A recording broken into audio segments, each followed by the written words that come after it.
नाजरीन, आपको अपडेट करें। कुरंगी केडीए एम्प्लॉयज में लैंड माफिया प्लाटों पे खुलेआम कब्जा कर रहे हैं और इदारे खामोश हैं। इस वक्त हमारे नुमाइंदे जावेद इब्राहिम वंगी एक गरीब फैमिली के साथ मौजूद हैं। मजीद तफसील उनसे जानते हैं। जी जावेद, आगाह कीजिएगा। नाजरीन, इस वक्त हम डिस्ट्रिक्ट कोरंगी में मौजूद हैं। डिस्ट्रिक्ट कोरंगी में ये आलम है कि कोई भी गरीब अपना प्लाट लेता है, प्लाट लेने के बाद 4 दीवारी करवाता है, 4 दीवारी के बाद महीने 2 महीने 1.5 महीने बाद आता है तो उस प्लाट पे कब्जा हुआ होता है।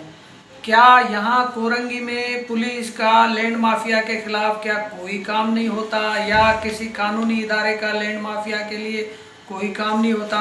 अगर केडीए डिपार्टमेंट के पास जाओ तो उस गरीबों को चक्कर ही लगवाते हैं। आज हमारे साथ ये फैमिली, मैं कैमरामैन को बोलूँगा कि इस फैमिली को दिखाएं। ये फैमिली मुख्तलिफ इदारों के धक्के खा रहे हैं मगर इनकी सुनवाई नहीं हो रही। आइए इनसे बात करते हैं कि आपके साथ क्या मामला थे। जी, हमारे साथ ये मामला थे कि हमने केडीए में 2 प्लाट लिए थे 2011 में जी 25 लाख रुपए की जोड़ी, जो एक अपनी बहन के लिए लिया था इन्होंने और एक अपने लिए लिया था। और उसके ऊपर 2 4 5 साल 6 साल तो पड़ा रहा। हम 3-4 महीने नहीं आए क्योंकि मुझे गुर्दों की तकलीफ़ है, डायलिसिस वगैरह का मसला था, तो हम आ नहीं सके। जब हम आए देखा तो एक दफ़ा दीवार गिरी हुई थी। उसके बाद हमें धमकियाँ मिली कि यहाँ नहीं आना, ये प्लाट हमारे हैं। हम जो है ना डर के चले गए। हम थाने में गए, थाने वालों ने हमें बोला कि आप चले जाएं एसपी के पास, वो आजकल देख रहे हैं इनको। हम एसपी साहब के पास चक्कर लगाते रहे, वो छुट्टियों पे थे। फारूक साहब को दरख्वास्त दी, फारूक साहब ने दरख्वास्त ले ली और उन्होंने कहा कि मैं रिसीव करके नहीं दे सकता। फिर ये दरख्वास्त मेरे पास है, इसको देख लीजिए। ये मैंने सब डिपार्टमेंट में लगाई हुई है, ये हर डिपार्टमेंट में लगाई हुई। लेकिन ये कि कहीं उन्होंने या तो पैसे खिलाए हुए हैं पुलिस को, या उनके भारी असर रसूख है, जिसकी वजह से हमारे प्लाट खाली हो रहे हैं। 2 दफ़ा हम SHO साहब ने मोबाइल भेजी हमारे कहने के ऊपर, तो काम बंद हुआ। लेकिन उसके बाद वो फिर अंदर काम कर रहा था। एक में उसने राइश के लिए किसी को दिया हुआ है, किराए पे भी दे दिया, देखें जरूरत नहीं है। अच्छा, ये प्लाट को बने हुए कितना टाइम हुआ है? अभी 3 महीने में बने। 3 महीने में दोनों प्लाट बन गए।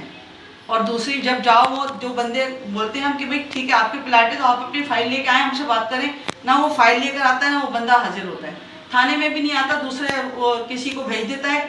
और बंदों को जो बड़े बड़े मोबाइल कीमती लिए हुए होते हैं और वो बोल रहे होते हैं कि जी हमारे जो है ना हमारे तो जानने वालों के हैं, हम तो मजदूरों को छुड़ाने हैं। अम्मा, आप क्या कहना चाहेंगे? मेरी सारी बातें, मैं किराए पे रहती हूँ, मेरे शौहर है नहीं, एक बच्चा है, कमाने वाला वो माजूर है। ज़ाहिर सी मैंने कहा चलो वहाँ प्लाट पे अपनी झोपड़ी ही बना के रह देंगे, कम से कम किराए से तो जान छुटेगी। आपको मालूम है लॉकडाउन है, कितनी परेशानी है। नाजरीन, ये सारी चीज़ें आपने सुनी। हम कोरंगी के ऑफिसरों को कह रहे हैं कि आप भी फैमिलियों वाले हैं, आप भी घर बार वाले हैं। खुदारा सीटों पे बैठे हुए हैं इन फैमिलियों की और कोरंगी में रहने वाले अवाम की कुछ दाद रसी करें। अगर आप लोग नहीं करेंगे तो आखिरत में हर इंसान को जवाब देना है, आखिरत को हर इंसान को कब्र में जाना है। ऐसा ना हो कि कुदरत का अजाब जो है ना बड़ा सख्त होना चाहिए। Javed Ibrahim Wangi, BBC 11 headline news, Korangi.